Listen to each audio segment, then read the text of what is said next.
মিষ্টি কুমড়ার ভর্তার আচার, কথাটা শুনতে অবাক লাগছে তাই না? আজকে মিষ্টি কুমড়া দিয়ে সম্পূর্ণ ভিন্নধর্মী একটা ভর্তা তৈরি করে দেখাবো, যেটার স্বাদ হবে টক ঝাল মিষ্টি।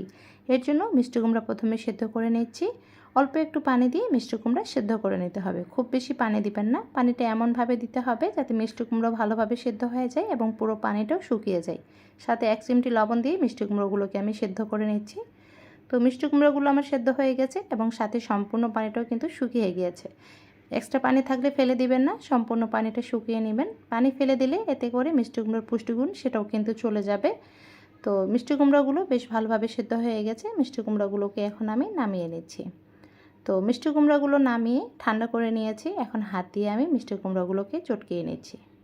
মিষ্টি কুমড়া চটকে নেওয়া হয়ে গেছে। এখন দিয়ে দিচ্ছি 1 চা চামচ উঁচু করে সরিষা বাটা, দিয়ে দিচ্ছি অর্ধেকটার মতো পেঁয়াজ কুচি, দিয়ে দিচ্ছি 6-7টার মতো কাঁচামরিচ কুচি, 1 চিমটি লবণ আর হাফ চা চামচ দিয়ে দিচ্ছি চিনি। লবণটা বুঝে দিবেন, কারণ মিষ্টি কুমড়া সেদ্ধ করার সময় লবণ দেওয়া হয়েছিল। এখন সব কিছু হাত দিয়ে চটকিয়ে একসাথে মাখিয়ে নিচ্ছি। দিয়ে দিচ্ছি 1 চা চামচের মতো সরিষার তেল, সাথে দিয়ে দিচ্ছি লেবু রস। লেবু রসটা দেওয়ার কারণে ভর্তাটা খেতে টক টক লাগবে আর খেতে বেশ ভালো লাগবে। তো সব কিছু একসাথে মাখিয়ে নিচ্ছি। মাখিয়ে নেওয়া হয়ে গেলেও কিন্তু ভর্তা এখনও পুরোপুরি রেডি হয় নাই। ভর্তাটাকে এখন আমরা তেলে দিব।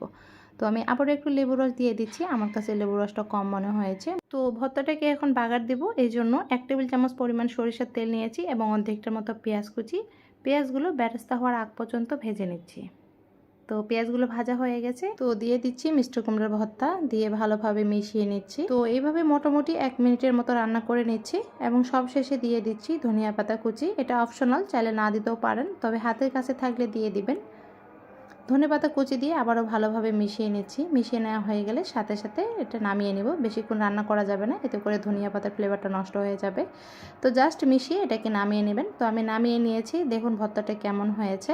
তো পুরোটাই টক মিষ্টি এবং ঝাল এরকম একটা টেস্ট আসবে আচারের মতো, যেটা খেতে খুবই ভালো লাগে, সম্পূর্ণ ভিন্ন স্বাদের। লেবু রস দেওয়ার কারণে একটু টক টক লাগবে এবং চিনি দেওয়ার কারণে মিষ্টি লাগবে আর মরিচ দেওয়ার কারণে ঝাল লাগবে, অর্থাৎ টক মিষ্টি ঝালের মিষ্টি কুমড়ার এই ভর্তার রেসিপি। আশা করছি রেসিপিটি আপনাদের কাছে ভালো লাগবে। তো এই ছিল আজকের রেসিপি। এতক্ষণ সাথে থাকার জন্য ধন্যবাদ সবাইকে।